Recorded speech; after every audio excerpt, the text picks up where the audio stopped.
মোবাইলে এত পরিমাণে অ্যাড আসে, মোবাইলটা ব্যবহার করতে ইচ্ছেই করতেছে না। যদি আপনার ফোনে অযথা অপ্রয়োজনীয় বিরক্তিকর অ্যাড আসে, তাহলে আজকের এই ভিডিওটি সম্পূর্ণ দেখে এই সেটিংসগুলো করে রাখেন। এরপর থেকে আপনি দেখবেন আপনার ফোনে অ্যাড আসা টোটালি বন্ধ হয়ে গেছে। তো চলুন কথা বাড়ি ভিডিওটা শুরু করা যাক। নিয়মিত এরকম ইম্পর্টেন্ট ভিডিও পাওয়ার জন্য ফলো করে রাখতে পারেন, যা আপনার অনেক কাজে দিবে। ফার্স্ট অফ অল আপনারা চলে যাবেন আপনাদের ফোনের সেটিংসে। এরপর এখান থেকে সার্চ বার যাবেন এবং সার্চ বারে গিয়ে আপনারা লিখবেন ডিএনএস। এরপর এখান থেকে প্রাইভেট ডিএনএস এই অপশনে ক্লিক করে দিবেন, অথবা ডিএনএস লেখা থাকলে ওই অপশনে ক্লিক করে দিবেন। এরপর এখান থেকে private DNS provider host name এই অপশনে ক্লিক করে দিবেন। দেন এখান থেকে কাস্টম নেম এই অপশনে ক্লিক করে দিবেন। এরপর দেখেন আমি কিন্তু এখানে অলরেডি লিখে রেখেছি dns.adguard.com।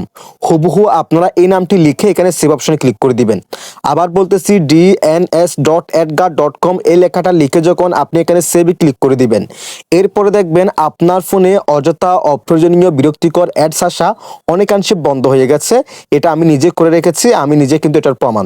That's it.